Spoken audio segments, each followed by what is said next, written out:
guys, this is Jessica. Welcome to my vlog. Today I'm going to show you how to make a mozzarella grilled sandwich. Okay, that's one of my husband's favorite when we were in the US.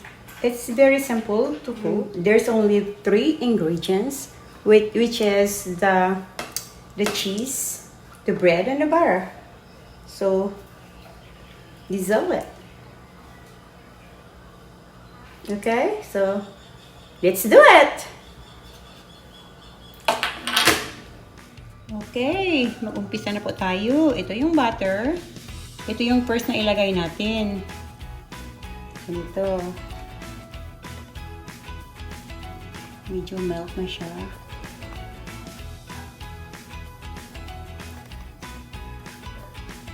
Okay.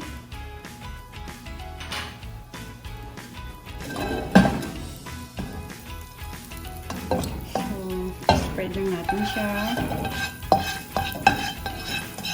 Lagyan natin siya ng bread maya-maya.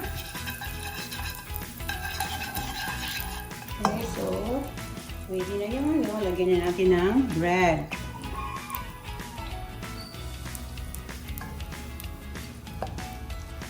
Ayan.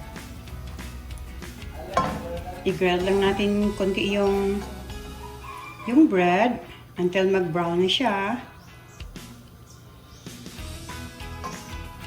Tapos, galagawin nyo lang para yung butter mag-soak sa ilalim. Ganyan.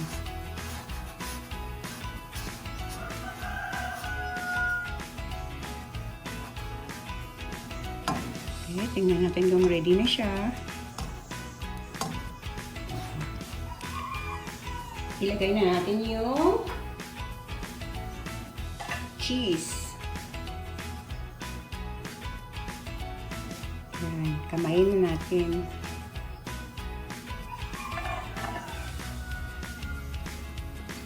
Ayan na yung cheese.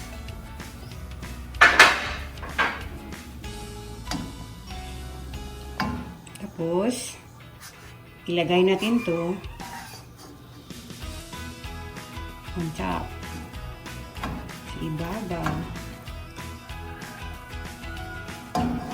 Like that. Okay, so galawin nyo ng konti para masok pa rin yung butter, yung natirang butter sa ilalim.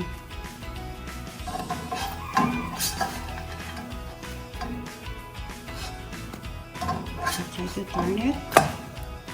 Oh, there you go. Nakita na yung sa ilalim. Nag-brown na siya. Nag-crisp na siya, crispy. Ayan, pabayaan nyo yan. Tapos medyo galawin nyo. May natira pang butter. Ayan.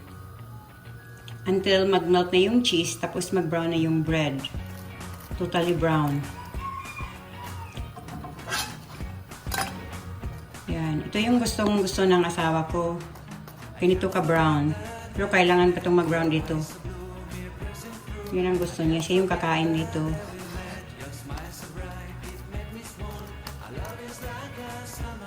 For the first time here in the Philippines, so it has to be nice, it has to be yummy. Tingnan natin kung nag-melt na yung parang nag-melt na siya, tingnan nyo. And I think we have to turn it again. Last time ito, nag-brown na siya, diba? Nag-spread yung brown niya. Mostly brown na siya. And then, I think that's it. Okay? That's it.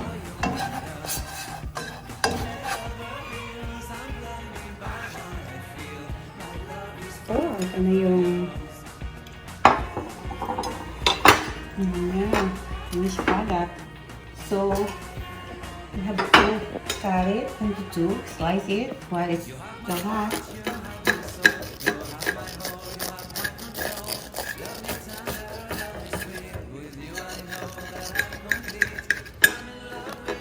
See?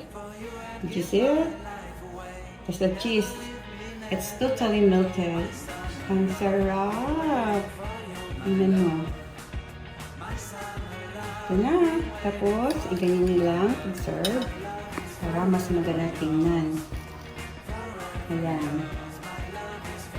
Ito na yung dish para.